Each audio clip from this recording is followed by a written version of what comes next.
Bonjour Christine. Bonjour.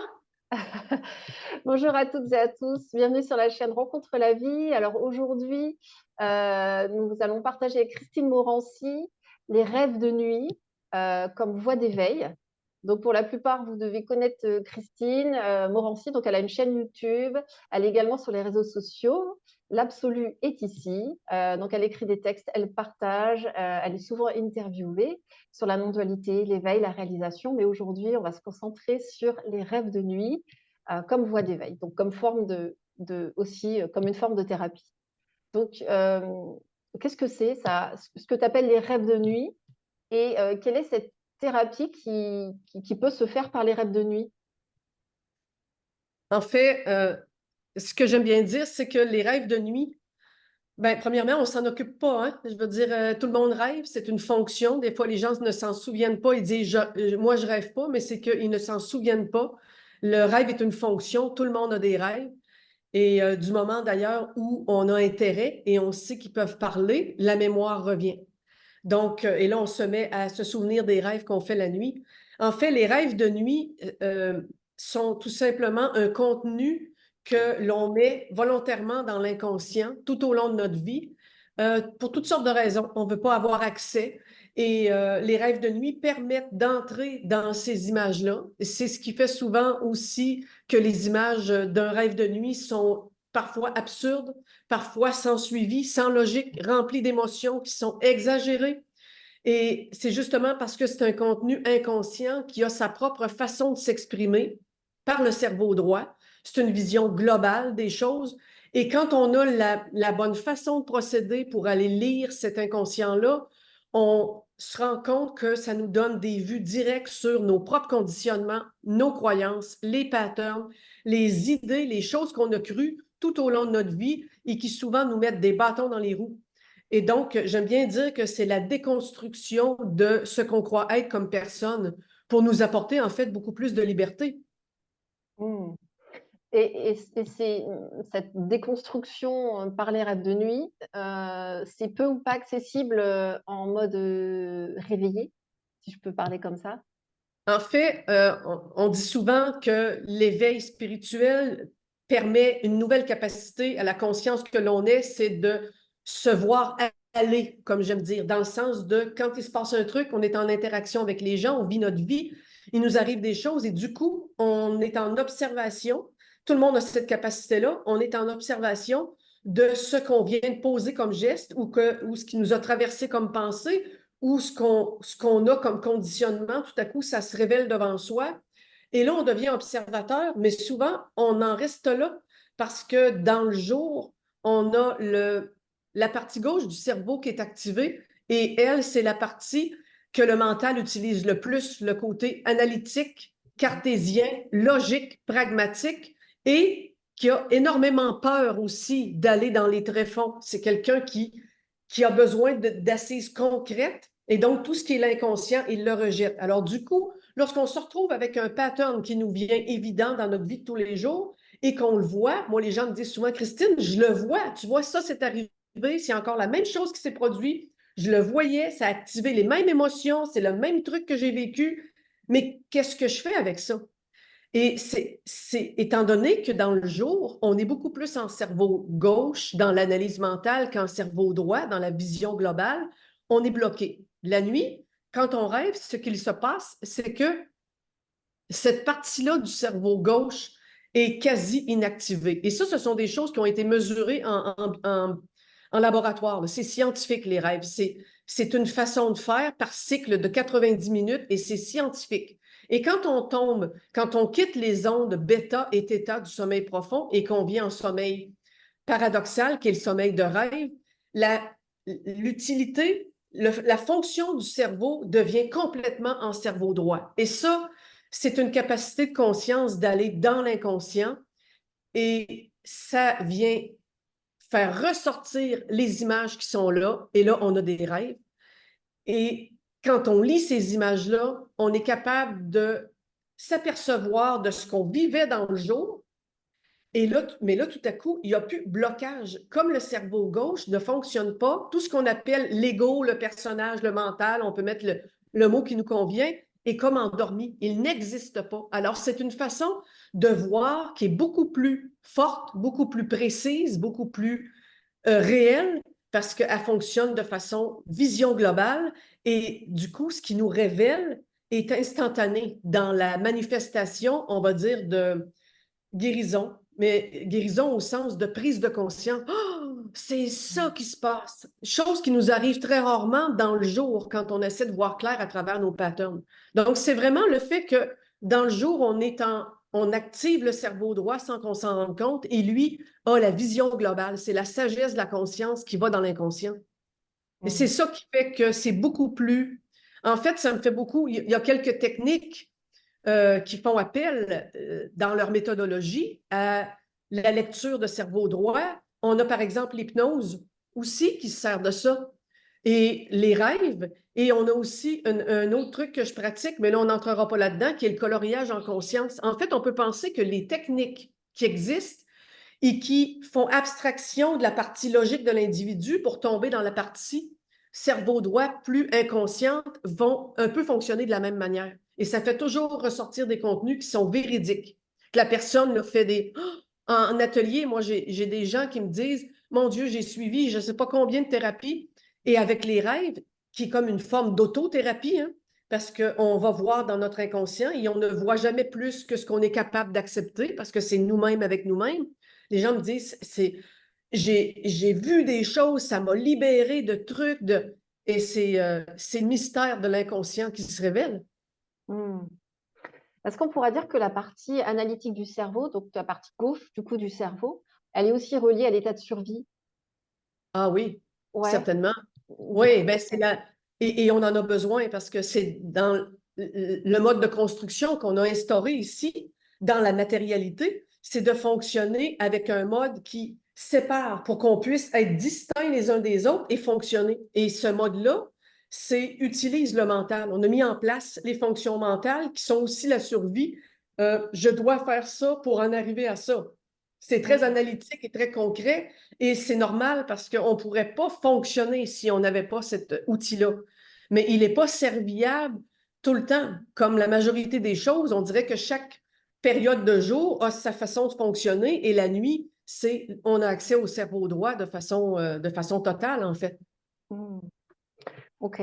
J'ai une approche psychotraumatologique dans l'accompagnement que je propose. Ça voudrait dire que des gens qui ont expérimenté des traumas avec une amnésie traumatique, on pourrait totalement, et on va en parler là juste après, on pourra totalement utiliser cette technique pour aller voir justement, pour aller récupérer les souvenirs, on va dire ce qu'on appelle la mémoire traumatique, et puis la laisser exister par le corps, parce que le corps est de toute façon en symbiose avec ça, donc il y a des réactions au niveau corporel dans le corps. C'est un outil qui pourrait être utilisé, par exemple, en amnésie traumatique pour traiter les traumas. Oui, c'est un outil qui est déjà utilisé par certains psychologues et qui est d'ailleurs la voie royale de l'inconscient. Ça a été nommé comme ça, hein, les rêves, par Jung, qui a nommé les rêves comme étant la voie royale vers l'inconscient, parce que lui s'en servait à l'époque déjà. C'est lui Mm. qui a mis à jour aussi la panoplie d'archétypes qui existent. Et ensuite, il y a des symboles personnels. Et donc, parce que c'était très utile. Il y a quelque chose de protecteur avec les rêves, c'est que on est des fois, les gens ils me disent bon, j'ai fait un truc avec quelqu'un, mais ça, il y a eu une barrière, j'ai pas compris ou ça m'a brusqué parce que souvent les gens sont pas prêts à aller là où parfois certains thérapeutes plus avancés vont voir à travers la personne et vont aller au-delà, ils vont dire il y a ça, il y a ça, il y a ça, et les gens sont pas prêts à recevoir. En rêve, ça peut pas arriver parce que c'est son propre inconscient et c'est une autorité qu'on se donne à nous-mêmes le soir quand on pose un postulat. Se donnant cette autorité-là, on, on va tomber automatiquement dans les zones de soi-même qui vont accompagner le postulat où ça va être prêt à libérer un truc. Et parfois, ça prend quelques nuits en ajustant le postulat pour aller sortir au complet la racine traumatique. D'autres fois, c'est instantané. Mais il va se révéler tout le temps ce qu'on est prêt à entendre sur nous-mêmes. C'est une autorisation qu'on se donne. Donc, même le pire des cauchemars, le pire des rêves récurrents est relativement facile à aborder parce qu'on ne peut pas aller plus loin que la personne est prête à aller. C'est elle-même qui y va avec elle-même et on l'accompagne. Mm. Ok. Donc, en fait, tu proposes ça sous forme d'atelier par Zoom? Oui, j'en ai fait par le passé. J'ai suivi ma formation de 2005 à 2008 de façon assez intensive, quasiment à tous les week-ends. Je faisais 300 kilomètres de route pour suivre ma formation dans une ville qui était loin de chez moi. D'accord. Et donc, ensuite, je suis devenue animatrice. J'en ai fait même à la télé pendant un bout de temps. J'en ai fait à plusieurs échelles.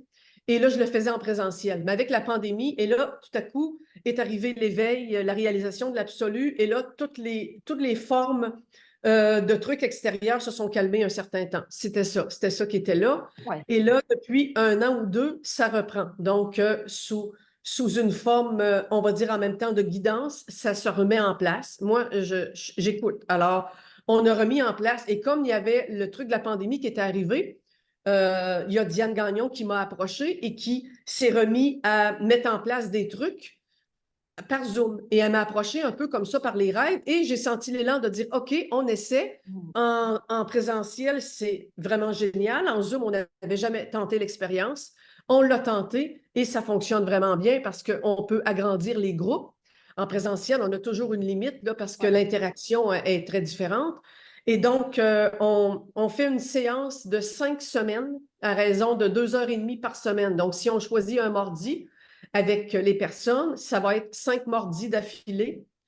Et c'est découpé en partie théorique et partie pratique. Et plus l'atelier avance, plus il y a de parties pratiques. Parce que l'idée, c'est que les gens deviennent autonomes dans la façon d'aborder leur propre scène de nuit. On n'est pas là pour les gens qui comprennent cette méthode-là de rêve et qui travaillent avec et qui l'offrent aux gens.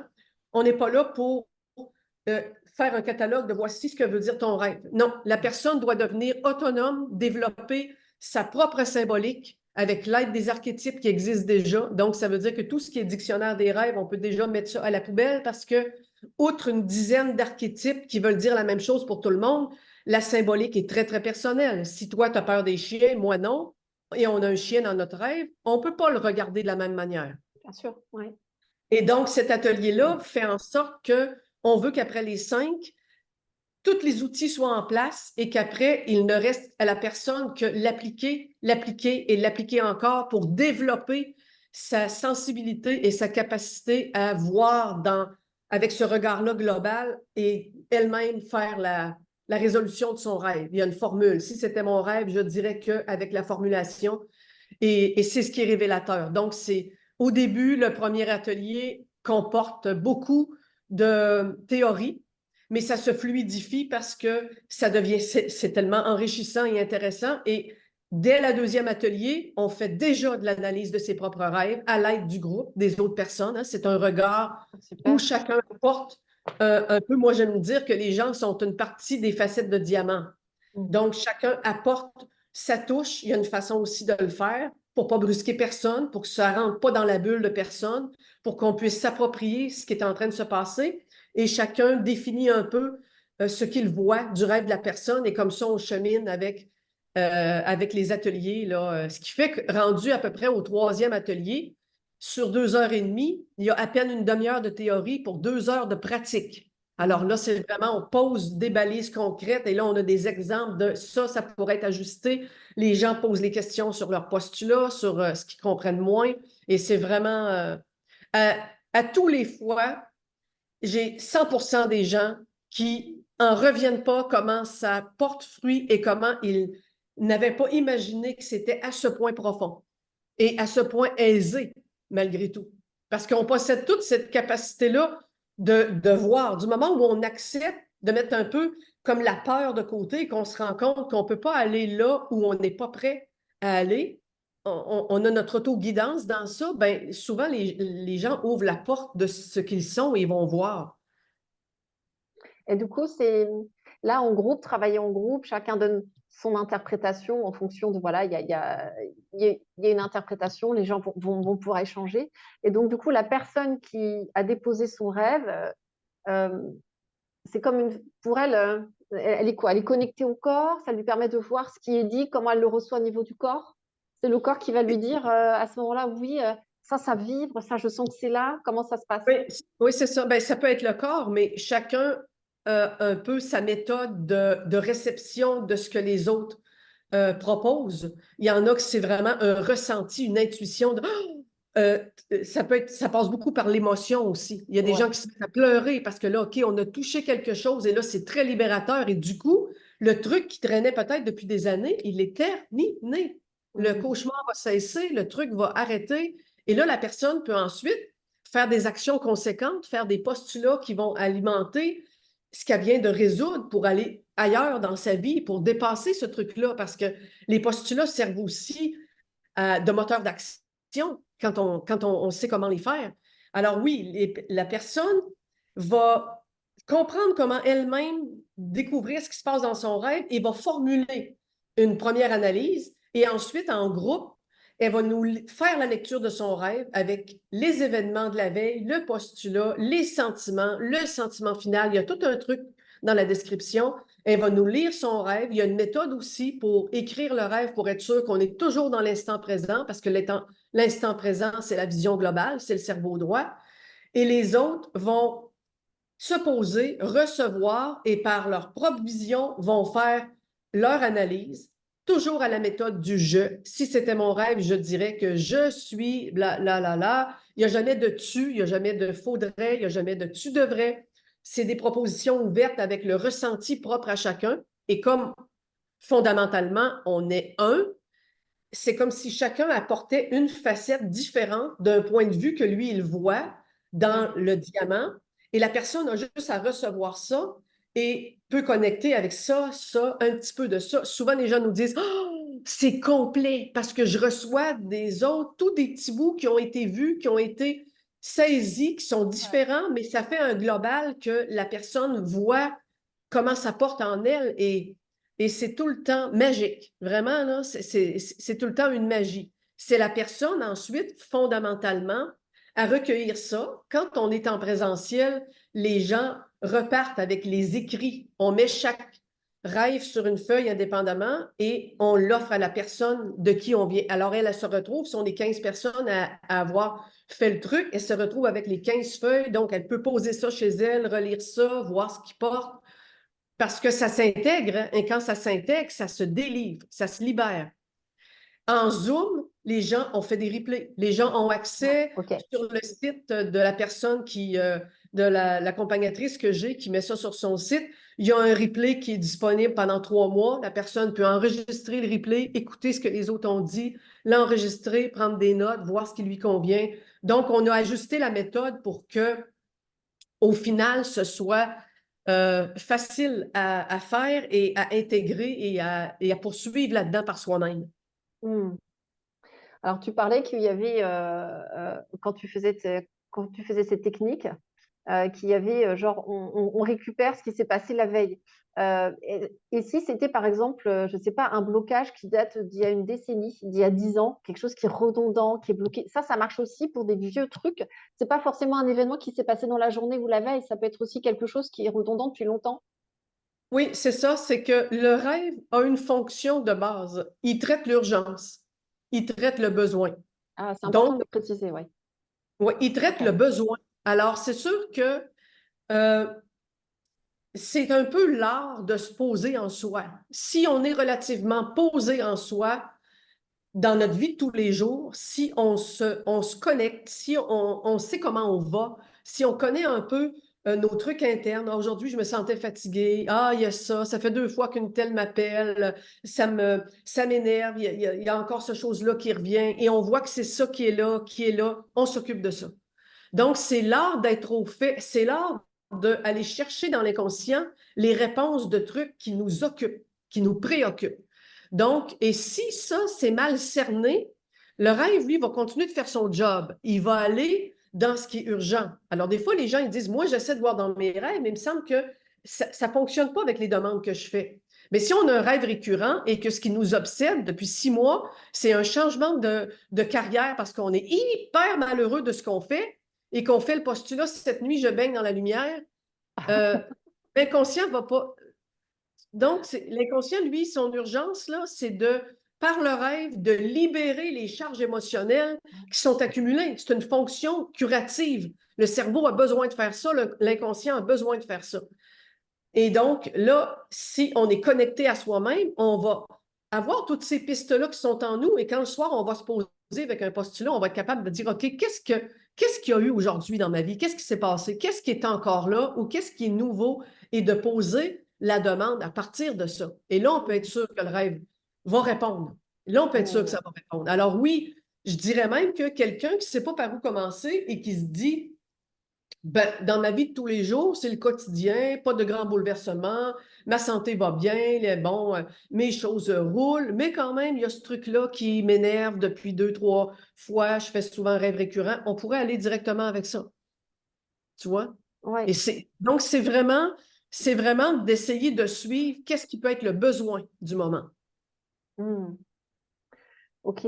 Par exemple, quelqu'un qui vient te voir et qui te dit Christine, j'ai la croyance, je vois que j'ai la croyance, j'ai travaillé longtemps dessus, j'y arrive pas, machin, que je mérite pas, je sais pas, je mérite pas de gagner de l'argent, par exemple. Donc, c'est quelque chose qui peut être traité en rêve, ça tombe. À ce moment-là, elle peut décider aussi de faire un nouveau postulat en s'autorisant à justement avoir envie de certaines choses, des choses qu'elle n'a jamais pu s'autoriser parce qu'il y avait cette croyance qui l'empêchait. Non, tu n'auras jamais, tu mérites pas ça, donc tu n'auras pas accès à ça, ça, ça, ça. Si la croyance fondamentale, là, celle-ci, elle tombe, genre je ne mérite pas, par exemple, d'avoir de l'argent, que ça tombe. Est-ce que du coup, il peut avoir un autre postulat en disant, voilà, je ne sais pas, je vois cette nuit clairement que je m'achète une nouvelle voiture. Est-ce que ça, c'est possible? Est-ce qu'on peut faire ce genre de choses? Oui, Tu non parlais seulement c'est pas. Oui, ouais, parce que tu parlais de levier d'action tout à l'heure. Tu disais, c'est en gros, ça, ça déconstruit et c'est aussi un levier d'action. Est-ce que là, on peut le mettre en place comme un levier d'action dans ce sens-là, par exemple? absolument. Ok. On peut le mettre en levier d'action et on peut faire des thèmes mensuels. Donc, pendant un Ah, mois, après avoir traité d'un truc, par exemple, dans ton exemple sur l'abondance, on peut faire, OK, au mois de mai, je commence le premier et je traite de l'abondance dans mes postulats de nuit. Mais il n'y a pas que ça de spécial avec la résolution d'une problématique à l'aide de ses rêves. C'est que du moment où, comme là, la personne, dans sa prise de conscience qu'elle ne mérite pas l'abondance, dans sa prise de conscience d'habiter une croyance, je ne mérite pas l'abondance, on fait d'abord un postulat. Cette nuit, je connais la source de ma croyance de ne pas mériter l'abondance. On peut travailler là-dessus, on va voir ce qui va ressortir, on va travailler là-dessus quelque temps, le temps que ça prendra. Comme je dis, il y a des personnes qui vont aller par phase pour aller chercher vraiment une racine, hein, si c'est une racine particulièrement souffrante ou difficile. D'autres, en un rêve, ça va être réglé. Partant de là, la magie, c'est que les signes de jour, le rêve de jour va se manifester différemment lui aussi. Parce que, tu le dis, d'entrée de jeu, on rêve à longueur de jour. Notre vie de jour, c'est aussi le reflet de ce qu'on est. Et donc, si on règle des choses avec des postulats et que ça défait des croyances majeures et profondes, la manifestation de jour ne sera pas pareille. Et là, les gens, parce que dans l'atelier, au troisième ou quatrième atelier, je pense que c'est le troisième, on traite des synchronicités et des signes de jour. Parce que les synchronicités, les signes de jour, ce sont des rêves de jour. Et eux sont là pour corroborer et valider ou guider pour une réponse supplémentaire les rêves qu'on fait la nuit. Donc, quand on fait nos postulats, on peut, à force d'être habitué, complémenter en faisant des postulats de jour pour aller voir ce que le rêve de nuit pourrait faire. Parce que ce n'est pas du tout le même mode de fonctionnement. De jour, on peut conduire sa voiture et tout à coup, on a un panneau publicitaire qui nous apparaît en roulant et c'est la réponse pile poil aux rêves et aux postulats et de ce qu'on a. Donc, on va avoir des synchronicités, des choses comme ça qui vont arriver et qui vont être en lien. Et très souvent, les gens se rendent compte rapidement que les choses concrètes ont changé à la suite d'une résolution d'une croyance avec un postulat. Après, oui, ce que tu dis pourrait être tout à fait faisable aussi. Là, c'est si malgré tout, on a résolu un truc et que dans la vie de tous les jours, on voit que, est-ce que c'est vrai? Est-ce que ça. Bien là, on pourrait le faire en rêve. Cette nuit, je gagne le gros lot. Cette nuit, je m'achète la voiture de mes rêves. Cette nuit, j'ai l'abondance pour voyager où je veux, peu importe, pour aller actualiser et intégrer cette nouvelle énergie-là là, du fait d'avoir libéré cette croyance-là qui bloquait, en fait. Mm. En fait, il y a de limites avec les rêves que celles que les personnes se donnent. Mm. Autrement dit, il n'y a pas du tout de limite. Mm. Il n'y a pas de limite. C'est vraiment une boîte de Pandore magique. Il n'y a aucune limite. Ok. Donc, la technique, on va dire l'approche des rêves de nuit comme voie d'éveil, c'est d'identifier déjà clairement un blocage, une redondance, d'observer, d'être vraiment cette écoute attentive de l'instant, d'observer là où ça bloque, là où ça grasse un peu, là où ça castagne un peu, de poser un postulat qu'on va écrire au présent, hein, pas de futur, pas de je veux, mais plutôt quelque chose de l'ordre de cette nuit, je vois clairement, ça y est, c'est vraiment ça, voilà, ça apparaît. Et on pose ça par écrit, c'est Absolument. ça. On pose ça par écrit. Est-ce qu'on le dit à l'oral? Est-ce qu'on a besoin de le parler, de le dire, ou est-ce qu'on peut le dire dans la tête? Comment ça se passe au niveau du cerveau? On peut le dire par la tête. En fait, ce qui est très, très important avec la méthode, c'est de comprendre et d'accepter, parce que c'est pas tous les gens qui aiment faire ça, que écrire, c'est cerveau droit. Donc, D'accord. l'analyse de rêve, la formation du postulat et la prise de notes tout au long de l'atelier va s'approfondir énormément dans la facilité si on écrit. On ne peut pas dire, ah, cette nuit, je vais faire le postulat 2 et se coucher et penser qu'en se le disant, ça va fonctionner. Non, parce que là, ça, c'est mental. Et ça ne sera pas posé. Il faut que ça soit posé sur papier parce que ça, c'est le cerveau droit qu'on active. Et c'est lui qui est en connexion avec l'inconscient. Donc, on écrit sur papier et le lendemain, évidemment, là, je ne peux pas entrer dans les détails parce que c'est assez complexe tout ce qu'il y a, mais il faut donner un titre à son rêve et l'écrire au présent. Jamais, jamais de futur, jamais de passé. Alors, ce n'est pas j'étais dans une pièce où il y avait, je suis dans une pièce où il y a mon frère avec moi. Il faut rester toujours dans l'instant présent en je. Et c'est toujours de l'écrit. Et de la même manière, la méthode de compréhension du rêve avec les actions, les symboles, les sentiments, la fin, le sentiment final qui est très, très important, voire crucial, et le titre, tout ça après, on apprend comment le mettre en forme pour voir clair à travers le rêve et que ça fasse débloquer ce qui était là. Et on le fait encore en je et au présent. Si c'était mon rêve, je vois que... Alors, et cette connexion-là, et c'est pour ça qu'on écrit aussi, on ne peut pas juste dire, bon, je me donne un temps et je vois ça et dire à la personne, bon, si c'était mon rêve, je vois qu'on écrit. On reste toujours... La façon d'écrire, le fait d'écrire, c'est la façon d'activer l'intuition et la vision globale. Et ça, c'est l'analyse de rêve, c'est le cerveau droit. Alors, c'est tout le temps en utilisant le crayon et en osant, et ça, les gens le développent avec le temps. Ceux qui sont moins habitués et qui écrivent jamais et qui tout à coup se retrouvent à quasiment un journal de rêve, c'est quasiment un journal intime, là, ils développent l'habilité à le faire parce qu'ils se rendent compte. J'ai des gens qui sont plus cartésiens, qui sont attirés par l'atelier et qui prennent l'atelier et qui me disent, j'aurais jamais pensé que je pouvais être proche de mon intuition comme ça. Ça a débloqué mon intuition. J'ai pensé à quelqu'un, ça faisait tellement longtemps que je n'avais pas eu de ses nouvelles. La personne m'a appelé pour me dire qu'elle se mariait. Il arrive toutes sortes de choses parce que les gens reprennent possession de quelque chose qu'ils ont déjà, c'est-à-dire la vision globale de la conscience. Et ça, c'est le cerveau droit. Et une des méthodes, c'est d'écrire, d'écrire et d'écrire encore. Que ce soit même monter un journal intime, de même juste dévoiler ce qui se passe en nous en écrivant est déjà très, très facilitateur pour voir clair en soi, même 2 jours comme ça. Donc, cette méthode-là de rêve emploie aussi l'écriture par le fait même. Mais ça devient un outil qui nous suit de proche tellement qu'ensuite, on ne peut plus s'en passer. Là. Comme je disais, c'est la boîte de Pandore vers qui on est, dans le fond. Ah, et puis c'est ludique en plus quand même. Ah, c'est C'est très fun ludique, quoi. C'est fun quand même.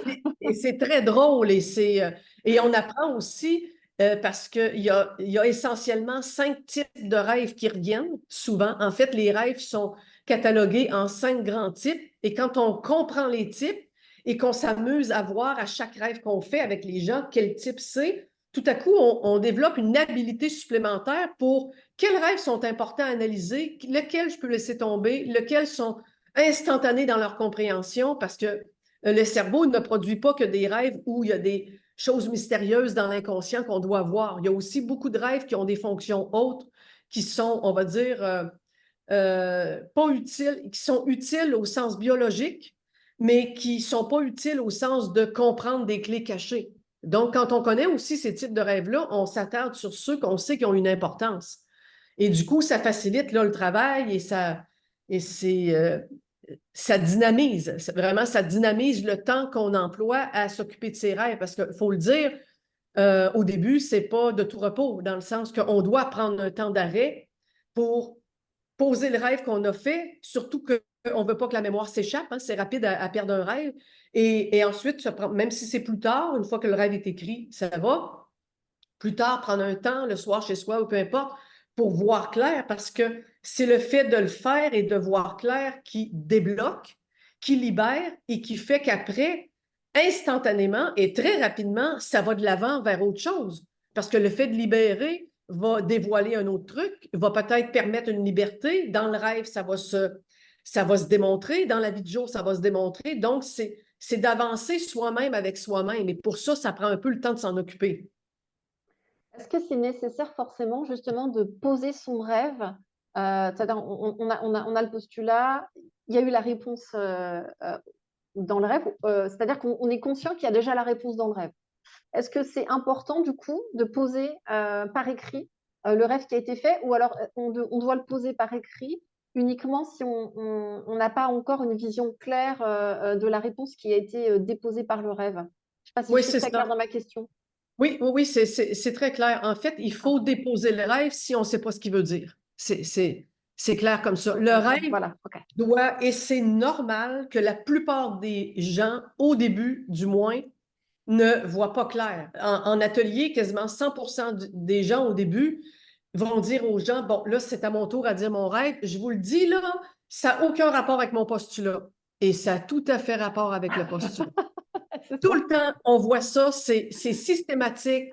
Parce qu'au début, quand on utilise une méthode qui est pour la plupart des gens inadaptée encore, c'est pas tout à fait fluide, la vision globale, ça se développe. Il y en a qui l'ont instantanément, d'autres, ça demande à développer. Et on est obligé de le faire 2 jours. Donc là, il y a le mental qui est là et qui, lui, peut intercepter, peut essayer de mettre des bâtons, peut essayer d'analyser par-dessus. Ouais, mais t'es sûr que c'est comme ça que tu te sentais, t'as écrit ça.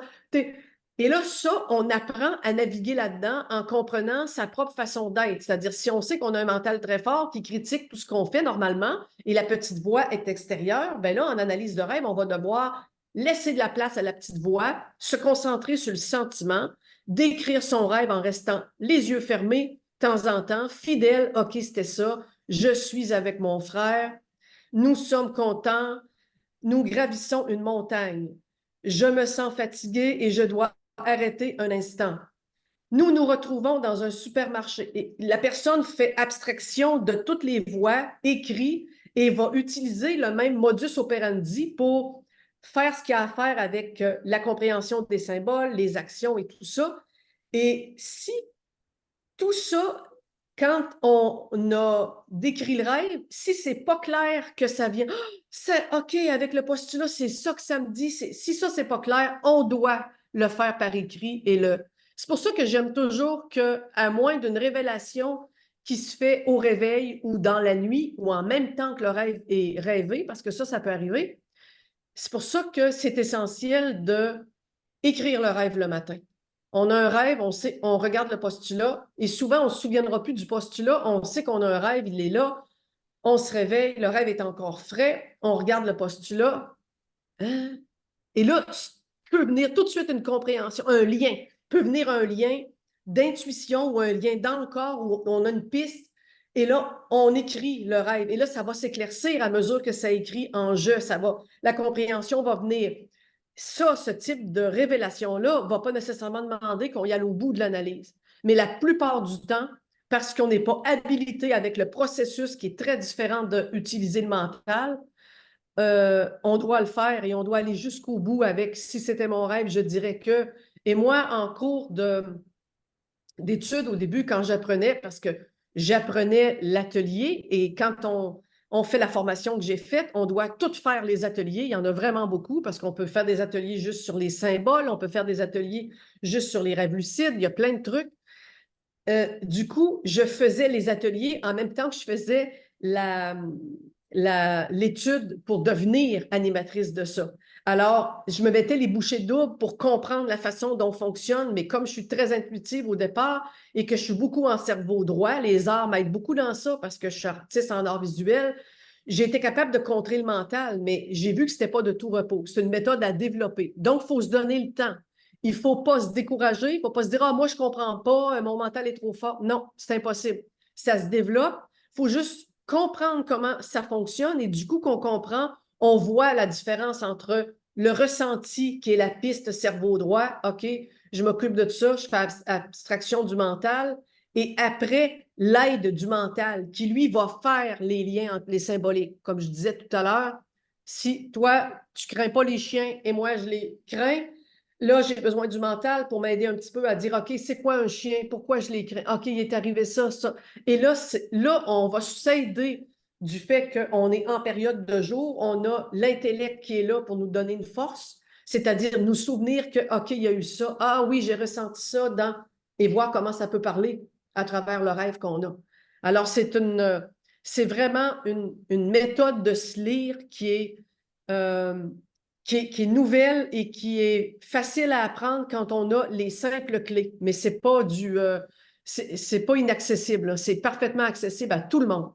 Ouais, voilà. D'ailleurs, qu'on soit sur un chemin non duel ou pas, d'ailleurs, on peut préciser, hein, c'est vraiment, ça n'a rien à voir avec l'éveil ou quoi que ce soit. Quand on C'est propose, absolument rien à voir. voilà, on parle des rêves de nuit comme voie d'éveil, mais ça ne demande pas des prérequis, entre guillemets, de voie de non-dualité ou quoi que ce soit, quoi. C'est vraiment aller se déconstruire l'idée, la croyance d'être un quelqu'un, hein, d'un quelqu'un séparé. Et ça peut se faire, en effet, par Oui. les rêves. En tout cas, Mais toute l'approche absolument. que tu proposes. Ben parce que d'ailleurs, moi, quand l'éveil est arrivé en 2010, je ne connaissais absolument rien de ce qui a trait à l'éveil. C'est-à-dire que moi, mon background, c'est que j'étais, depuis toute petite, j'avais des rêves prémonitoires, des rêves lucides, des rêves prémonitoires, des prémonitions de jour, des choses, des fois, à 8, 9 ans, la mort de mes proches que je traduisais à ma mère et ça arrivait comme je le traduisais. J'avais des dons qui m'étaient incompréhensibles à l'âge de 8, 9 ans. Et dans mes rêves, j'avais des sages qui venaient me parler. C'était ma propre guidance. Aujourd'hui, je le sais.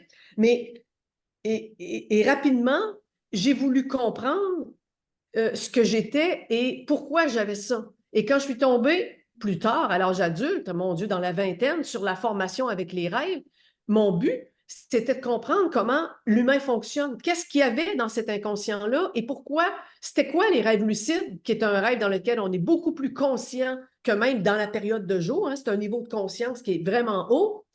Et pourquoi les rêves prémonitoires? Je voulais comprendre. Alors, j'avais aucune notion que la réalisation du soi, ça existe, aucune notion de l'absolu, aucune notion de ça. Je m'en allais dans les rêves à la recherche je veux comprendre les rêves récurrents que je fais, je veux comprendre qui je suis comme personne. Et j'ai fait la formation en 2005. Et j'ai donné des ateliers de compréhension des rêves de 2005 à 2010 jusqu'à ce que l'éveil me percute et après, tu vois, c'est resté un outil quand même, mais ce n'était pas le but. Et ça a été pourtant très, très serviable parce que insidieusement, ça a déconstruit le personnage. Est-ce que par la suite, ça a été un moteur à ce qui s'est passé? Peut-être, probablement. Je le saurai fondamentalement jamais. Et ce n'est pas nécessairement obligatoire de le savoir parce que j'obtenais déjà une, une liberté et une gratification. Je transformais l'âme et la conscience que je suis de par le simple fait que j'enlevais des barrières qui étaient les rêves traumatiques ou les croyances ou les patterns, je les enlevais, donc j'avais beaucoup plus de liberté. Ça m'a permis de prendre en 2008 une décision majeure, celle d'arrêter de travailler pour partir à mon compte dans les arts. Et ça a très bien fonctionné. Je veux dire, mes grandes décisions de vie, je les ai faites grâce aux rêves. Et je les ai faits notamment grâce aux rêves lucides après, parce que j'ai appris des manières de développer le rêve lucide et je m'endormais et quand j'entrais dans un rêve lucide, comme j'étais totalement hyper consciente, je décidais je parcours telle région pour voir si la maison idéale pour moi serait pas là. Et je parcourais une région et je disais, OK, c'est pas à cet endroit-là. Et le jour où j'ai trouvé la région, la maison, on est allé la voir en vrai, elle était à vendre et je l'ai achetée. Et la dame, quand on a visité la maison, la vieille madame de 80 ans m'a regardée et elle s'est assise parce qu'elle s'est mise à trembler. Elle m'a mis la main sur le bras et elle m'a dit, j'ai rêvé à vous. Vous êtes l'acheteuse de ma maison. Et ça, c'est extraordinaire. Je veux dire, c'est un rêve lucide. On est connecté dans toutes nos énergies et ça m'a fait, OK, c'est... Les rêves m'ont apporté les plus grandes réponses de ma vie. Et ça, ce que je vous dis là, c'est avant l'éveil. Donc, ça, moi, je m'occupe d'éveil ou pas, ça n'a rien à voir. Il faut vraiment le traiter comme un outil de libération de nos patterns. Ouais, non, c'est important qu'il n'y ait pas d'amalgame, de confusion, d'espèces de fantasmes derrière ça. Ça n'a rien à voir avec l'éveil, comme tu le dis, c'est vraiment un outil, c'est une approche de déconstruction et c'est ouvert à tous, c'est accessible à tous et il n'y a pas de Absolument. prérequis. Voilà, non, c'est Ouais. important aussi Et de. à contrario, parce que ça m'arrive souvent, ceux qui sont dans un processus d'éveil, qui ont eu des ouvertures, qui sont dans l'éveil, dans la conscience impersonnelle, peu importe les types, ceux qui sont présentement dans ce cheminement-là vont trouver dans le rêve un outil puissance 1000. Parce qu'aujourd'hui, l'éveil, on le voit partout, les jeunes s'éveillent, les gens ont des ouvertures, ne savent pas ce que c'est, connaissent pas trop ça, tombent dans une espèce d'état où ils ont accès à... Et bien souvent, il y a encore toutes les traces et les croyances du personnage qui sont enfouies et là, sont un peu aux prises avec tout ça qui remonte de façon beaucoup plus évidente et forte parce que la conscience est claire. Et du coup, le rêve aide et il devient non seulement aidant, mais là, ça peut permettre qu'on n'ait pas à écrire. Parce que ceux que je vois qui sont en éveil et qui font la formation avec les rêves ou qui me consultent, c'est puissance 1000. Ils vont rêver et ça va faire un peu comme tu m'as expliqué. Ils vont au matin voir le rêve, voir le postulat et il y a une délivrance qui se fait. Bien souvent, il y a tout de suite, en quelques jours, un truc qui vient de se libérer. Pourquoi? Parce qu'il n'y a pas la conscience du personnage qui fait ombrage déjà. Il y a des mécanismes qui sont vus, mais il n'y a pas d'appropriation des mécanismes. Mhm. Donc, ça se libère librement. La conscience est ouverte, ça se libère librement. Alors, les deux sont possibles, mais c'est pour ça que je dis que ça peut aider tout le monde. Ça peut vraiment aider tous les cheminements possibles qui sont des vécus de tout le monde, en fait. Mhm. Ouais. Ah ouais, complètement. Ouais, non, c'est important de le préciser. Voilà, comme ça, il n'y a pas d'amalgame, pas de confusion. Ouais. Tu peux nous parler justement de la place des rêves prémonitoires dans les rêves de nuit alors? Et c'est quoi les rêves prémonitoires? Parce que là, on parle des rêves de nuit comme finalement un stockage de l'inconscient, des schémas, des patterns, etc. Mais quelle est la place du coup des rêves prémonitoires dans les rêves de nuit? En fait, j'aime bien dire que quand on est en période de rêve et que la conscience a besoin de s'occuper d'un rêve, euh, s'occuper d'un besoin qui est primordial et d'écouter la tendance et d'aller dans l'inconscient, libérer un truc qui est là. La conscience, elle joue son rôle de descendre dans la sphère d'inconscient pour aider à libérer. Il y a des fois où, pour toutes sortes de raisons, il n'y a rien d'urgent, tout va bien, la psyché est au beau fixe, et là, la conscience va s'amuser. Elle peut s'échapper à ce moment-là dans notre futur potentiel, s'échapper dans une sphère où elle va devenir hyper consciente, dans le rêve lucide, et ça va faire ce qu'on appelle un des types de rêves, qui est un rêve à prophétie ou un rêve, c'est des grands rêves thérapeutiques, en fait. C'est des rêves qui sont des échappées de ce qu'on est en tant que conscience dans des zones où on n'a pas accès normalement. Mm. Et c'est toujours le rêve prémonitoire, en fait, c'est un futur potentiel. Et je pense, avec l'expérience de toutes les fois où ça m'est arrivé, et ça m'arrive encore, aujourd'hui, c'est beaucoup plus une vision de jour qu'un rêve prémonitoire, mais c'est le même processus. C'est que très souvent, on se donne accès à ces clés-là pour éviter le choc, pour parer au choc et à la surprise de si l'événement arrivait sans qu'on soit mis au courant à l'avance. C'est comme si on a la capacité de se donner une petite permission en allant voir dans notre futur ce qui pourrait. Et des fois c'est complètement sans but et complètement ludique. Il peut m'arriver d'avoir des rêves prémonitoires où une cousine m'appelle pour me dire qu'elle est enceinte. Et effectivement, la cousine va m'appeler dans la semaine pour me dire qu'elle est enceinte. Et je le savais. Il peut m'arriver des... Donc, c'est... Et là, c'est mystère. C'est mystère parce qu'il n'y a pas de raison. Ça fait partie des nombreux mystères de la vie et du fait qu'en tant que conscience, on se donne la permission de s'amuser. Hein. Je pense on est ici sur Terre dans ce véhicule-là, je pense avant tout pour expérimenter l'amusement de ce qu'on est. Et quand il n'y a pas de truc majeur à traiter, ben c'est ce qu'on va faire. On va voler. Les rêves aussi où on vole sont un peu dans le même créneau. C'est souvent des rêves thérapeutiques avec soi-même. C'est les rêves, ça c'est un rêve récurrent, heureux, que plein de monde expérimente. Des fois, on me dit les gens, je vole et pour voler, des fois, j'ai juste à nager comme ça, d'autres ont juste à faire ça, d'autres s'élèvent et ils vont voler. Ce sont des rêves libérateurs thérapeutiques, juste qui vont dans le sens de s'autoriser à vivre la conscience qu'on est déjà. On ne peut pas le faire de jour. On a toutes sortes de blocages mentaux. Hein. On ne peut pas l'éviter de notre plancher le jour, mais la nuit, on peut le faire. Alors, ce sont des aptitudes. Ce sont des aptitudes qui sont en place, que tout le monde possède parce on a tous la même conscience une et ça peut se développer au même titre que n'importe quelle compréhension d'un autre rêve. Ça peut se développer. OK. Et des fois, les gens l'ont déjà. Je veux dire, c'est rare les gens qui n'ont pas au moins une anecdote d'un rêve ou d'un rêve de jour prémonitoire et c'est arrivé. Tu vois, le rêve prémonitoire est un petit peu plus profond que la synchronicité, mais c'est le même phénomène. Hmm.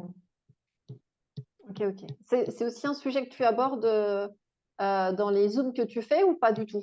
Tu te concentres vraiment plus sur la partie pratique Ben, on l'aborde. On Ah, l'aborde parce d'accord, vous que c'est l'abordez. dans les 5 types de rêves. C'est dans les 5 types D'accord, de OK. rêves. Le rêve, oui, c'est ça, ce qu'on appelle le grand rêve, là, qui peut être un rêve archétypal ou qui peut être un rêve de transformation. On appelle ça vraiment des grands rêves. Dans ça, il y a les rêves d'archétypes aussi, qui sont les rêves qui vont nous annoncer des changements profonds et majeurs. Donc, on l'aborde, mais je te dirais dans l'atelier, l'idée, parce que, il faut le dire, 90 à peu près, je dirais que 90% des rêves que l'on fait sont des rêves qui illustrent nos schémas intérieurs. Donc, ceux dont on doit s'occuper, c'est dire comment la majeure partie de la nuit, notre conscience essaie de nous aider en allant dans l'inconscient pour nous faire prendre conscience de trucs. Donc, c'est le reste, le 10%, c'est des rêves réactifs, des rêves, des grands rêves comme ça qui vont être télépathiques ou prémonitoires, et des rêves compensateurs qui vont toucher le monde émotionnel. Mais c'est vraiment pas la majorité. Donc, on voit que comme humains, toutes nos préoccupations et ce dans quoi les archétypes, les modèles, les patterns dans lesquels on fonctionne, s'ils nous bloquent le moindrement, on voit que c'est de ça que nos rêves vont nous parler parce que c'est 90% de nos rêves. Alors, dans l'atelier, on touche aux autres types de rêves, mais c'est très, très rare, ça arrive, c'est très, très rare que dans les rêves que les gens nous soumettent pour analyse, quand on le fait pendant les 5 semaines, c'est rare qu'il y ait un rêve prémonitoire. Il va y avoir des types de rêves et les gens apprennent à les différencier, mais c'est rare qu'on va tomber sur un rêve prémonitoire. De toute façon, il est tellement exceptionnel de par sa teneur que les gens arrivent aussi à le différencier facilement. Fait que c'est ça. On se concentre sur la méthode pour aller au fond de tout ce qui est croyance et tout ce qui est blocage, mais on touche parce qu'il faut savoir que ça existe. On est des consciences complètement libres. Alors oui, on peut vraiment explorer ces mondes-là. Là. En fait, c'est des strates. Hein?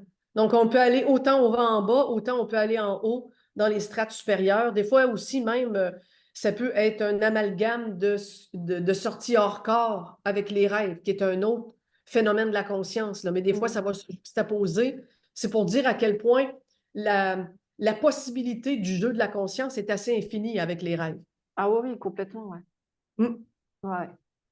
Quand tu poses un postulat et que il y a le rêve, c'est pas forcément métaphorique. Alors, la plupart du temps, c'est très souvent métaphorique, hein, quand même, les rêves. Comme tu disais, un coup, tu es à la montagne, après, tu te retrouves au supermarché, tu te retrouves à l'école, tu es à poil à l'école. Enfin, ce genre, ça peut être des trucs totalement décousus. Mais ça arrive aussi qu'il y ait des rêves qui soient pas du tout décousus, quelque chose qui semble être totalement cohérent. Ça arrive aussi qu'il y ait des résultats, enfin, qu'il y ait des réponses qui soient données sous forme de rêves aussi cohérents. Oui. Qu'il n'y ait Ah pas oui, il besoin y a du coup de décrypter des choses, mais que ça en soit fait, relativement cohérent. Oui, ben en fait, c'est que souvent, le rêve, il va se composer exactement comme notre psyché propre fonctionne. Et il faut le voir un peu comme un film. Il y a des films au cinéma qu'ils vont nous donner quasiment la fin avant le scénario. Ils vont Oui. nous donner un brief de comment ça finit. Et là, du coup, tout le rêve, tout le film redécoule pour que tu comprennes pourquoi la fin a été vue en premier. Ah oui. Et il y a des... Donc, le rêve, il va fonctionner. Il peut être très visuel, très auditif, très cartésien, bizarrement, très loufoque, très décousu. C'est un langage qui est personnel. Alors, il va être la façon dont il va se proposer va être liée à la façon dont, à qui on est comme personne aussi. Si on aime, si notre pensée est très analytique, c'est possible qu'on fasse des rêves de A à Z, où tout est linéaire et tout se suit dans le temps. Si on Ok. est une personne plutôt chaotique, qu'on aime faire les choses, on est du coq à l'âne dans nos pensées, on est éparpillé un peu, mais on se trouve bien là-dedans, ça peut que le rêve soit comme ça aussi. Donc, ça suit vraiment comment on est, comment on fonctionne. Et ça aussi, par le fait même, on apprend à voir comment on fonctionne. Hmm. Néanmoins, il y a toujours, on est toujours au fait d'une manière de fonctionner qui est pas mal pareil tout le temps quand même. C'est-à-dire, il y a des actions, il y a des sentiments et il y a des sentiments finaux. Ça, c'est, il y a comme une trame qui est globale dans laquelle n'importe qui peut apprendre à lire, peu importe comment le rêve se compose par la suite. Ok, ça c'est intéressant, ouais. Mm. Je vais te partager quelque chose parce que j'avais des rêves, bah, comme pour beaucoup, très, très décousus il y a encore quelques années. Quand il y a eu voilà, ce truc-là, comme tu dis, l'éveil, comme toi, je connaissais rien, j'ai pas de la voie de la connaissance, je connais rien, j'ai jamais rien lu, etc. Je savais rien. Donc, il y a eu une espèce de grand bousculement, ça a été assez radical, assez violent, je connaissais rien, il a fallu que je me fasse accompagner un temps parce qu'il y avait vraiment quand il y a vraiment le il y a personne, ça a été très, très déstabilisant. J'avais même une perte d'identité sexuelle, c'est-à-dire que je ne savais même pas si finalement les garçons, les filles, je ne savais plus rien, quoi. C'était vraiment une déconstruction très profonde et ça a été comme une forme de deuil aussi, hein, une succession de deuils comme ça sur plein de choses. Et à partir de ce moment-là, les rêves étaient totalement différents, c'est-à-dire que quand il y avait l'état de rêve, j'avais conscience que c'était une autre expérience, d'un autre point de vue, en fait, un autre prisme. Et qu'il y avait vraiment je suis sur une nouvelle expérience, un autre point de vue. Et en fait, dans les rêves, je me laissais traverser de la même façon que quand il y a le mode, on va dire, plus Et éveillé.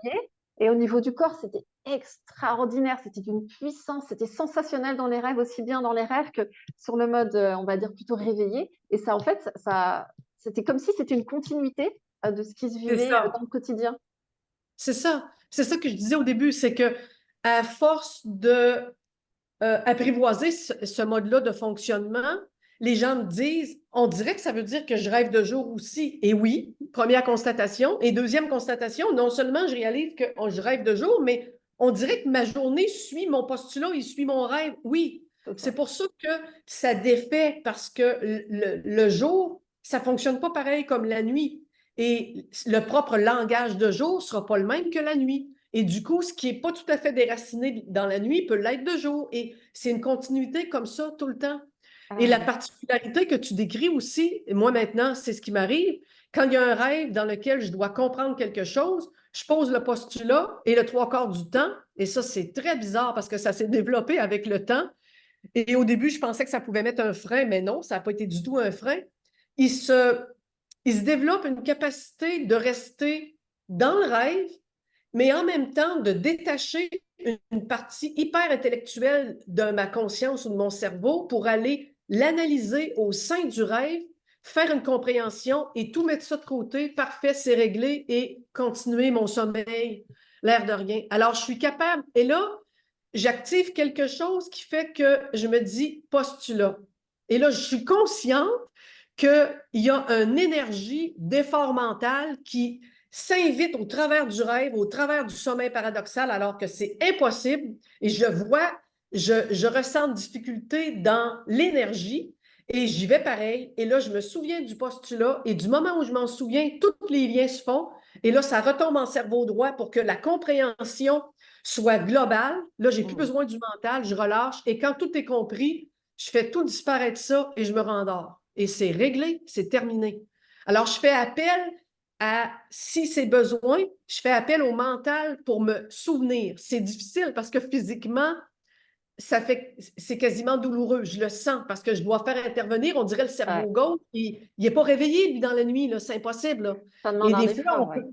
Oui, puis des fois, on peut le voir, il y a des gens, on peut le constater, des fois, il y a des gens qui disent, moi, je me réveille la nuit, mettons, pour aller aux toilettes, par exemple, mais c'est difficile. On dirait que je suis dans des limbes où on dirait que je suis dans une présence hyper euh, intime et consciente, mais en même temps, il n'y a rien qui fonctionne de mental et ça en est limite lourd si j'essaie de faire un effort de penser ou un effort de parler. Oui, juste un effort de penser. Alors, je vais aux toilettes en automate et c'est un peu ce que je fais dans le rêve. Si j'ai besoin d'une réponse, volontairement, j'active quelque chose juste pour me souvenir du postulat et là, tout à coup, les liens se font. Fait qu'il y a toutes sortes de manières propres à soi dans son langage qui se développent avec le temps et qui font exactement ce que tu racontes aussi, là, en ayant un mode qui est peut-être plus corporel, mais on dirait que chacun développe une finesse qui est propre. Tu vois, nous, on donne les grandes lignes, les gens deviennent autonomes parce qu'ils ont la façon de faire, ils l'ont expérimenté.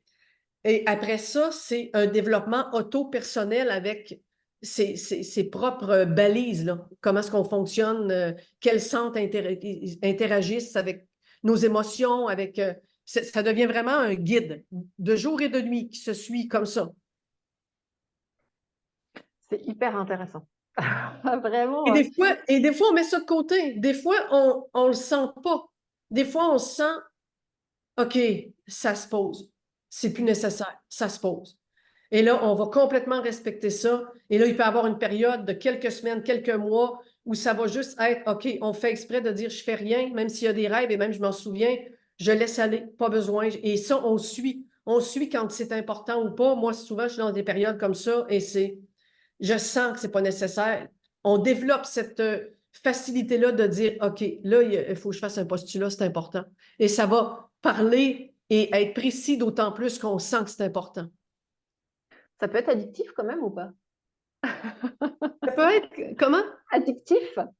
Ça peut être, on peut Oui, être addict un peu à ça. oui, oui, oui. Les gens constatent ça aussi souvent que Ouais. au début, on vient complètement excité par le truc et on a quasiment hâte de se coucher et de faire et de voir ce C'est qui se ça. passe parce que les gens n'ont pas idée. Et c'est quand même énorme, hein?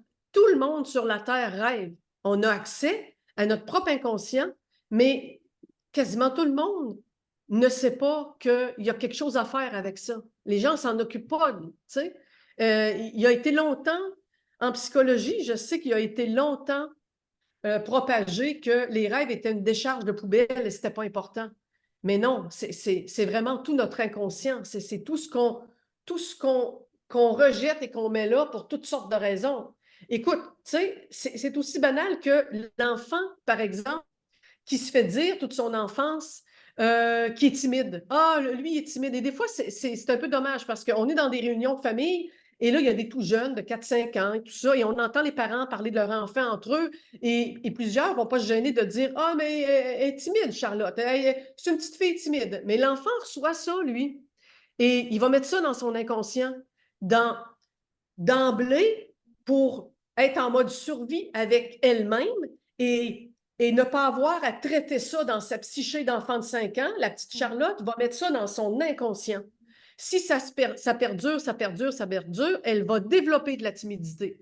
Alors, le point de vue de la mère qui a analysé que selon ce qu'elle voyait, c'était de la timidité, hein, ça n'a aucun rapport, mais le point de vue de la mère qui dit ça, basé sur ce qu'elle voit, mais qui est la plupart du temps ce qu'elle voit, that's it, pas plus que ça. L'enfant, lui, si c'est répété, répété, répété, pour ne pas être en mode survie, est obligé de gérer ça. Hein. Déjà qu'on ne se comprend pas quand on est jeune et on pose ses propres balises de sa psyché.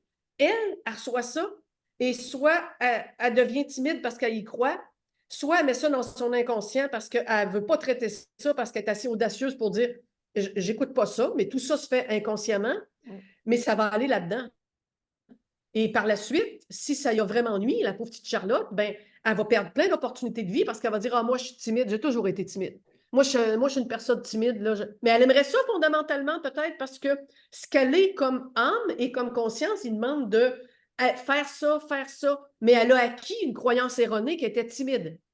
Ça, en rêve, là, ça fait de la magie parce que ça ne nous appartient pas. C'est quelque chose que, pour ne pas être en mode survie et pour être capable de se développer normalement, on a pris en tant qu'enfant et on a mis dans l'inconscient. Même si on peut à peu près savoir que, ouais, on dit je suis timide. Ben, c'est vrai, je suis timide dans le fond, j'aime pas telle affaire, je m'approche pas trop des inconnus, tel truc. Mais on ne sait pas à quel point c'est profondément inconscient et à quel point ça ne nous appartient pas. Surtout, c'est pas vrai, c'est pas réel. C'est une pensée qu'on a attrapée, qu'on a crue et qu'on a mis là parce que, tu vois, et c'est la majorité de nos rêves. C'est la majorité de nos rêves qui fonctionnent pour nous démontrer ces choses-là. Alors, c'est normal que ça devienne addictif parce que du coup, les gens ne se posent pas de limites sur ce qu'ils peuvent voir. Et quand on est prêt, quand on est rendu là et quand on est prêt et quand on a cet outil-là, c'est vitesse grand V le développement personnel parce que il n'y a rien qui vient de l'extérieur et qu'on doit analyser, capturer, comprendre. C'est soi-même avec soi-même uniquement à partir des tréfonds de ce qu'on est. Et ben justement, est-ce qu'on peut le faire pour quelqu'un d'autre, ce postulat? Je pense par exemple aux enfants par rapport aux parents. Les parents constatent qu'il y a des choses qui peuvent être souffrantes ou bloquantes pour les enfants. Est-ce que les parents peuvent mettre un postulat pour l'enfant et avoir des informations, des choses qui se ressentent? Est-ce que c'est possible ça ou pas? Bien, habituellement, non. Pourquoi? Parce que dans notre plan d'incarnation, dans ce que la conscience est venue faire ici, dans sa matérialité, il y a une immense balise qui est mise, qui est le respect total du chemin de l'autre personne.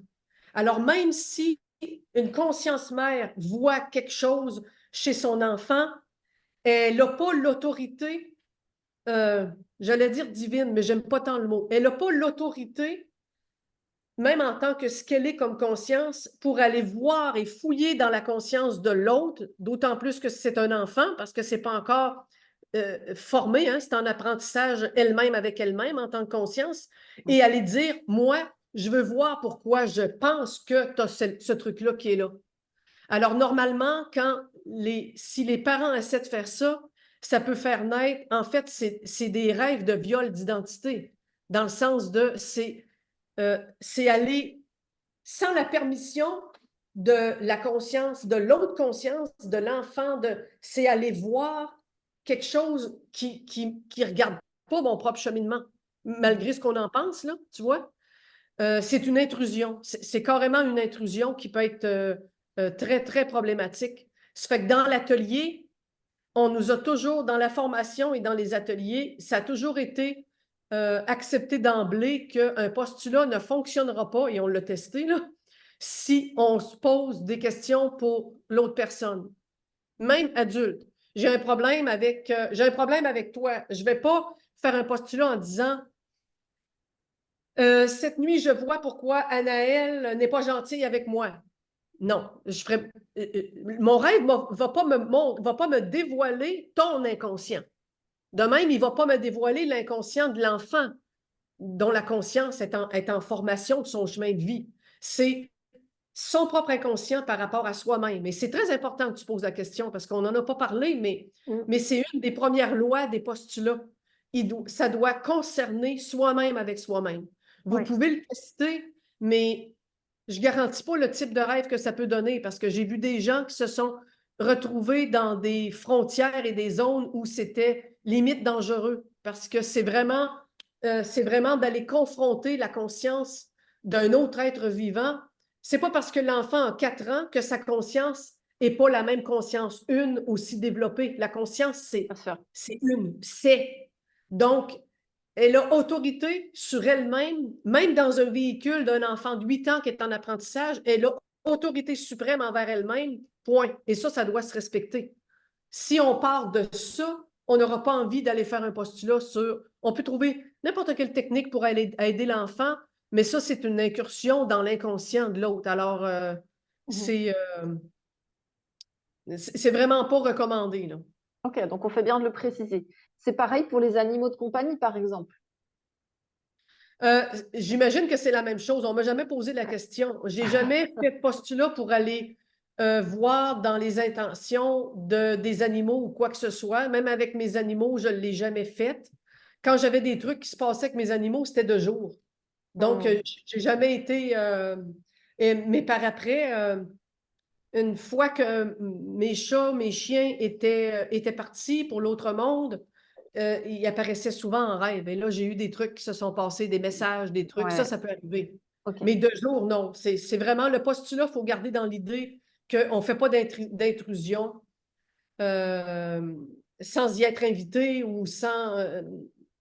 Même en étant invité, on pourrait tester. Tu vois, avec des personnes, moi, je fais souvent on a fait souvent des trucs sur la télépathie. Dire on s'entend, on se met d'accord que nos âmes vont se rencontrer et vont se donner libre cours à comprendre l'interaction qu'on a ensemble. Ou, tu vois, ça, c'est des Hmm. choses qui peuvent se faire avec l'accord de l'autre. Mais ça reste assez difficile de dire à un enfant de 6 ans, est-ce que tu me donnes la permission de? Son C'est ça. mental ne comprendra pas et son. Tu vois, Oui, ça.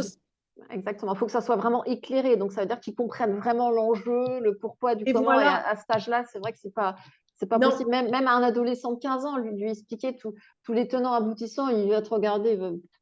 non, c'est ça. Ça prend vraiment C'est quelqu'un. compliqué. Oui, c'est ça. Ça prend quelqu'un qu'on sent que la compréhension claire de ce qui est en train de se jouer est là avant de dire, OK, est-ce que tu me permettrais de, je voudrais qu'on. Puis, pas nécessairement juste pour l'autre, mais il faut que ça nous concerne, hein. Si on fait ça, c'est qu'on veut aller voir C'est ça, sa partie qui est intéressante là-dedans. Pourquoi que ça se pose de exactement. cette façon-là? Pourquoi on a un conflit? On s'aime bien, mais pourquoi on a un conflit à ce niveau-là? Est-ce que tu permets que j'y aille le voir et je vais. Mais en prenant conscience de j'invite Anaël dans mon rêve de nuit et nous voyons ensemble ce qui nous concerne dans notre difficulté. Voilà. Tu vois, OK. ça, à OK. la rigueur, on pourrait le tester, mais il faut vraiment, comme tu dis, que ça soit à un niveau clair et précis et pas une incursion là, où on n'est pas à la même égalité de compréhension de ce qui se joue. Là. Donc, voilà. Ouais, donc c'est bien, voilà, c'est bien de le préciser. Donc c'est vraiment le postulat, c'est pour soi. Si on veut vraiment inviter quelqu'un, c'est évidemment, c'est toujours parce qu'on a envie de rencontrer aussi la problématique ou le blocage vis-à-vis de soi, etc., dans une relation, etc. Mais par contre, on ne le fait pas pour les enfants, on ne le fait pas avec d'autres personnes Non? en dehors de ce cadre-là, pardon, on ne le fait pas. Il y a plein d'autres outils qui peuvent Ah se oui. faire d'accompagnement. Et pareil pour les animaux, il y a la communication animale qui est très bien. Il y a plein de gens qui sont spécialisés en communication animale. On peut avoir plein d'infos, plein de choses Oui, c'est justement, ça. et qui réunissent aussi avec le gardien. C'est-à-dire que quand on communique avec l'animal, et j'ai fait une communication animale avec ma chaîne, je suis passée par Émilie qui sera interviewée un peu plus tard justement sur la com animale. C'était intéressant parce qu'elle elle est entrée en communication avec Perle et c'était finalement c'était un lien qu'il y avait entre nous et ça m'a appris aussi des choses sur Anaël, tu vois. Donc en passant par Oui. Perle, par ma chienne, ça a Ah, donné des infos pour Anaël et donc c'est une danse en fait, c'est un lien, c'est une danse et donc c'est une information qui est commune au gardien et à l'animal. Donc la ah. communication animale pour les animaux, elle est top à ce niveau-là. Donc on n'a pas besoin non plus d'inclure dans le C'est postulat les ça. animaux.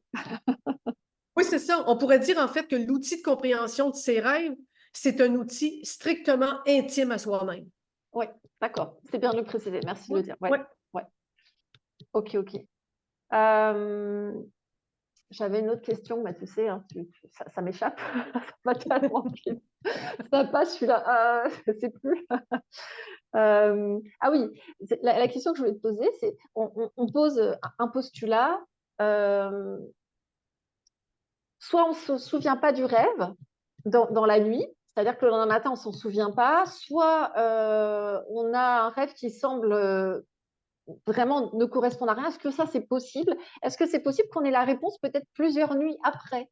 Et dans ces cas-là, est-ce qu'on attend ou est-ce qu'on repose un postulat le lendemain où on se dit que peut-être le postulat n'était pas assez clair? Comment ça marche sur cette partie-là? C'est des fois, j'imagine que c'est pas clair tout de suite le soir même, enfin dans la nuit. Ça dépend de sa capacité à retenir ses rêves et sa capacité. Ça dépend de Ah, son d'accord. intérêt. La Ok. mémoire du rêve, c'est une mémoire sélective. Si Ah, les gens ne ok. sont, si les gens n'ont pas intérêt à une vie parallèle en eux, une vie spirituelle, une vie parallèle, ils vont peut-être moins se souvenir des rêves que la moyenne parce que la capacité de mémoriser ses rêves, c'est un stockage de mémoire. Il va être utilisé par le cerveau ailleurs dans sa vie. Mais dès qu'on a un intérêt, et ceux qui ont déjà une forme d'auto-interrogation d'eux-mêmes à différents niveaux vont souvent être des personnes qui vont me dire, moi, je me souviens de mes rêves, ça devrait bien aller. Donc, en principe, un postulat correctement posé, il y a une réponse dans les rêves la nuit. Encore faut-il se souvenir des rêves et normalement, si on ne se souvient pas des rêves, on peut peut-être tenter le postulat une autre nuit. Ou on fait des postulats, cette nuit, j'apprends à me souvenir de mes rêves. Cette nuit, j'ai de l'intérêt pour mes rêves. Parce qu'on veut développer la capacité de se souvenir assez pour être capable de poser un rêve, parce que normalement, le postulat, il va répondre. Et si un postulat, si on fait un postulat, on a un rêve, on le note, et qu'on pense que ça n'a pas répondu, on peut, je serais tentée de prendre le postulat pour de peut-être le reposer autrement jusqu'à ce qu'on voit, parce que la très grande majorité du temps, c'est qu'on n'a pas encore développé l'habilité avec la méthode pour comprendre ce que le rêve veut dire. Mais le 3/4 du temps, c'est répondu. Et si c'est répondu et qu'on refait le même postulat, il n'y aura pas de réponse. Parce que le rêve, lui, s'occupe toujours du besoin le plus urgent. Lui, autrement dit, toujours un pas en avant. Si tu as 2 rêves que tu te souviens, les 2 ont répondu au postulat, et toi, tu penses que non, bon, tu es un peu avec ça, tu es écrit, tu n'es pas certaine. Dans le jour, là, comme pour la psyché, ça a été répondu, c'est déjà rendu plus loin. Et là, de reposer dans le même postulat parce que je n'ai pas compris, va peut-être faire un rêve qui va être confus parce que le rêve, lui, va répondre au fait que mais je te l'ai donné la réponse. Moi, je suis déjà rendu répondu.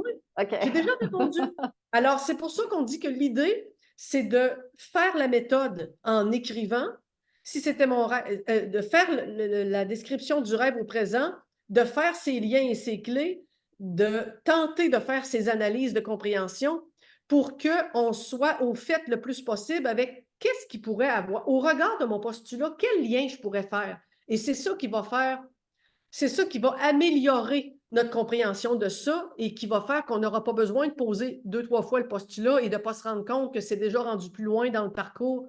Tu vois, et c'est une fluidité qui se fait à mesure qu'on ose porter par écrit et qu'on ose le faire et que c'est vraiment... Et après, ça ne se pose pas, ce problème-là. On peut faire 2 rêves et savoir que le premier a répondu au postulat en le faisant et que le deuxième va déjà plus loin. Il va apporter une piste de solution de ce que je devrais faire. Mais si on ne développe pas la facilité et la capacité de comprendre et de détecter le premier rêve, on va penser qu'on n'a pas de réponse. C'est pour ça que c'est vraiment essentiel de ne pas rester dans le mental, de ne pas juste s'asseoir et dire qu'est-ce que ça voudrait bien dire, je vais essayer de faire des liens. Faire des liens mentaux, c'est toujours avec la vision qui fonctionne par fragmentation. Ouais. Alors que l'autre, c'est la vision globale. Et c'est comme un film. Si je te dis, tu as vu tel film au cinéma, peux-tu me le résumer? Tu ne vas pas me donner toutes les actions une par une. Tu vas me donner ton ressenti, tu vas me dire ce que tu en penses, qu'est-ce que ça t'a donné comme leçon, qu'est-ce que tu vas me globaliser par un regard global, le film. Le rêve, c'est un peu comme ça qu'on le traite. Tu vois, et ça se développe vraiment en osant l'écrire. Et du coup, ces problématiques-là de capacité à voir s'il y a une réponse et de la comprendre. Et donc, qu'est-ce que je fais le soir venu avec la suite de... Ça ne se pose pas en temps normal quand ça se développe assez rondement. Et les gens y arrivent la plupart du temps. OK. Donc là, ta session de 5 séances, elle est terminée. Est-ce que tu as prévu d'en reproposer, justement, de reproposer des Zooms comme ça? Bien là, oui, c'est certain qu'on va faire une nouvelle cohorte à l'automne. On ne sait pas encore. On est encore avec l'idée de voir si... parce que j'ai une accompagnatrice, une organisatrice qui est Diane Gagnon, qui fait un travail immense là, parce que c'est toute elle qui synthétise l'atelier, qui prend les inscriptions et qui s'occupe de tout. Là.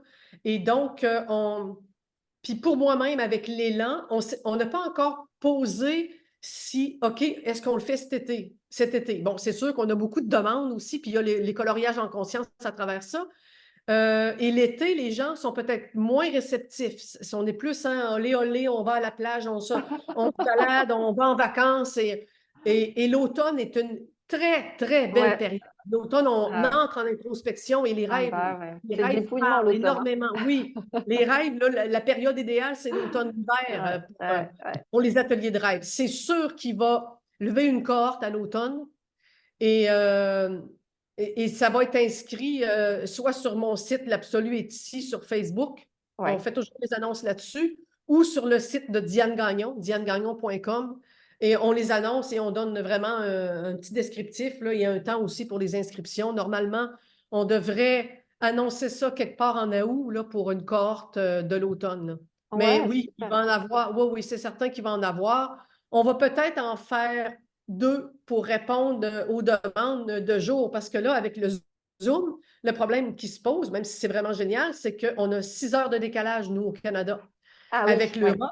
Et comme c'est en français, ben, la majorité des Français, c'est Belgique, Suède, France. Donc, on a tout le temps le créneau de 6 heures avec eux. Alors, ce qui fait qu'on fait une cohorte qui va répondre à ces gens-là le soir, quelque chose comme 19 heures à 22 heures. Et si on a des Québécois, des Canadiens qui sont l'après-midi parce qu'ils peuvent se le permettre, tant mieux. Et on fera une cohorte parce que beaucoup de gens du Québec nous disent, moi, le jour je travaille, moi, le jour je travaille, ce qui est évident parce qu'on fait la cohorte de soir.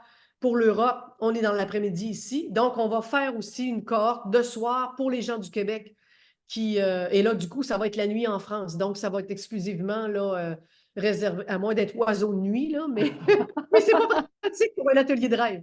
Ah bah, Donc, tu m'étonnes. c'est ça. Donc, il y aura probablement deux cohortes avec des heures là, pour le Québec et pour tout ce qui est Europe là, en D'accord. français. Ah, super. Parce que je pense que, en effet, je ressens que tu vas avoir beaucoup de demandes. Là, avec l'interview, je pense que les gens vont être genre, waouh, c'est génial, j'ai envie d'aller de découvrir ça. Moi, personnellement, j'ai vraiment envie de découvrir ça en atelier avec toi, avec justement le groupe, la notion de groupe aussi, les Oui. interprétations, les ressentis. Tout passe beaucoup par le corps. J'ai énormément de ressentis par le corps. Donc, je pense que ça pourrait être vraiment une chouette expérience. J'aimerais vraiment bien pouvoir le faire avec toi. Ouais. Ça Ben, serait ça va être vraiment chouette. génial, oui. Ouais, ouais. Ok, donc toutes les infos seront communiquées au mois d'août via ton site Facebook et via ton site internet aussi, et le site de Oui. Diane, de Oui, Diane en Gagnon. fait, c'est ça. En fait, mon site internet, c'est christinemorancy.com, mais sur ce site-là, pour l'instant, je n'ai qu'une interface qui donne les liens Facebook, soit les liens en art Ah oui, d'accord. ou Ok, soit les liens avec l'éveil, les rêves, les coloriages en conscience. Donc, les deux ramènent à ma page Facebook. C'est là-dessus que tout se retrouve, là. Donc, il n'y a pas moyen, il y a pas de raison de louper l'information en étant connecté à la page, là. C'est ce qui est encore le mieux. d'accord. Ok. Est-ce que tu as autre chose à rajouter, Christine? Parce que là, je ressens que j'ai plus de questions, ou alors ça m'a échappé. Je te les poserai peut-être tout à l'heure. Ben, je pense, écoute, je pense qu'on a fait le tour. Je pense vraiment on a Ouais, je fait le pense tour. aussi, ouais. Oui, c'est ça. Et il reste juste à souhaiter, faites de beaux rêves. Ouais, et puis vraiment, si vous êtes intéressé, appelé par l'expérience auprès de Christine, foncez, allez-y, faites-vous plaisir, amusez-vous, vous risquez rien, vous êtes en sécurité, tout va bien se passer, faites l'expérience. Et justement, permettez-vous d'être cette autorité qui est déjà profondément là, cette autorité naturelle. N'hésitez pas à y aller, quoi, vraiment. En tout cas, ah oui, je peux peut-être juste partager avant qu'on termine, Christine, que j'ai fait l'expérience moi-même.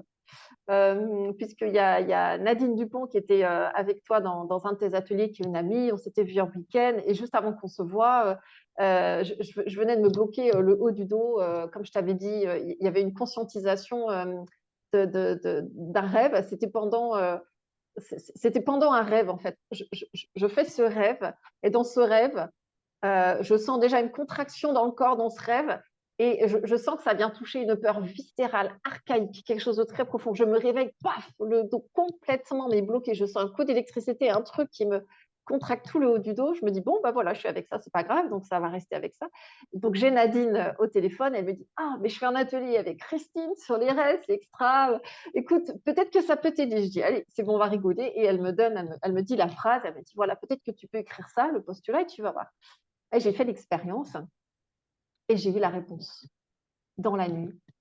Et Et j'ai vécu, quand j'ai vécu le rêve, je savais que j'avais conscience que c'était la réponse que j'attendais, que Voilà. c'était une réponse qui débloquait tout. Enfin, tout était conscient, ce qui fait que dans le rêve, je sentais que c'était vraiment, ça se déposait, ça s'apaisait, ça s'apaisait. Quand je me suis réveillée, il y avait eu quelque chose qui avait complètement déjà lâché. Donc, ça n'a pas totalement lâché, mais on va dire qu'il y avait quand même la moitié de la contraction qui avait lâché. Donc, comme je pouvais même plus tourner la tête, je peux te dire que la moitié, ça donne déjà un peu plus d'amplitude. Ça donne beaucoup plus de soulagement dans le corps. Et puis, au fur et à mesure des jours, ça s'est déposé et j'ai refait un postulat 2 jours après et j'ai eu une réponse encore plus profonde Ah, qui a voilà. apporté encore plus de réponses. Et voilà, donc ça a fonctionné. Je l'ai fait 2 fois en réalité. Ça a fonctionné. Et c'était un truc récurrent, ça, ce truc-là de dos dans ta Ouais. vie? C'était un truc. Ah, Ouais, tu vois. c'était quelque chose de récurrent depuis des années. Et ça fonctionne toujours de la même façon, c'est-à-dire que ça vient se bloquer et ça se fait toujours par les rêves, quasiment tout le temps par les rêves, quand il y a dans les rêves une peur viscérale qui apparaît. Et dans le rêve, tout le corps se met à trembler. Et à ce moment-là, tout le corps se met à trembler ici. Et quand le corps se met à trembler et qu'il a peur de mourir, j'ai l'information, il a peur de mourir, paf, c'est toute cette partie-là qui se fige, Ouais, en fait. ouais, Voilà. ouais, ouais. Donc, c'était très intéressant, rien que par le postulat, de voir que, en fait, dans le rêve, j'avais conscience que j'avais la réponse en instantané, là, Et maintenant. voilà. Ouais, c'est ça. C'est la magie de l'inconscient. Et comme tu Ouais, ouais, dis, ouais. tu vois, tu as senti d'approfondir avec un autre postulat et ça a été encore plus profond. Et à un Ça a moment été un peu donné, profond, ouais. oui, et à un moment donné, on peut faire ça. Des fois, il y a des trucs majeurs qui vont prendre quelques semaines et d'autres vont prendre une fois ou deux. Et à un moment donné, on sent que tout le truc est déraciné. Et voilà, et c'est terminé. Et ça réapparaîtra plus. C'est terminé. C'est de la magie. Merci de partager ça. Ça clôt très bien tout le truc. C'est Bah, oui, voilà. vraiment. Et je tiens à préciser que je touche aucun pourcentage sur la formation que propose Christine, hein. C'est gratuit et tout, hein. C'est gratuit. Ce que je partage, c'est gratuit, hein. C'est vraiment que j'ai fait l'expérience et que je voulais partager ça, sachant que je n'ai pas suivi la formation, mais que ça s'est posé tout naturellement. Voilà. C'est une belle synchronicité de parler de Ouais. ça à l'ami en question. Tu vois, c'était une belle. Ouais. Voilà, bah, en tout cas, merci beaucoup Christine. Merci infiniment d'avoir accepté cette invitation, de nous avoir parlé des rêves de nuit, comme voie d'éveil, comme voie de libération, de transformation, de retour Merci. à ce qui est là. Merci beaucoup. Merci à toi, vraiment. Merci beaucoup pour ton temps. Oui. Merci. Et puis j'espère qu'on pourra se retrouver rapidement dans justement les ateliers que tu proposes. Tout sera communiqué. Donc, vous inquiétez pas, là, je parle aux auditeurs. Tout sera communiqué sur le site de Christine via Facebook. L'absolu est ici. Donc, vous aurez les infos si vous voulez vous inscrire. Et ce sera également visible sur le site de Diane Guen. Voilà. Merci à Eh toi. ben, merci à toi. Vraiment, ça m'a fait vraiment très, très plaisir de te rencontrer, Christine. Donc, je tiens aussi à préciser que tu partages sur l'éveil, la non-dualité et la réalisation pour celles et ceux qui ont envie, voilà, qui sont inspirés, qui sentent l'évidence, qui peut-être sont sur ce chemin, Mhm. qui sont complètement aussi, qui sont en dépouillement, qui comprennent plus rien. Voilà, tu poses des mots, tu écris, je t'en ai parlé tout au début, tu es l'une des rares, je trouve, à vraiment arriver à poser des mots sur l'innommable, sur ce qu'on ne peut pas Mhm. décrire, avec une simplicité, une aisance, une facilité à t'exprimer, donc, et à recevoir ça, juste cette évidence, cette simplicité. Donc, merci. Merci pour ce que tu partages aussi. Ben, merci à toi. Merci à vous tous. Merci à tous. À bientôt. Au revoir. Au revoir.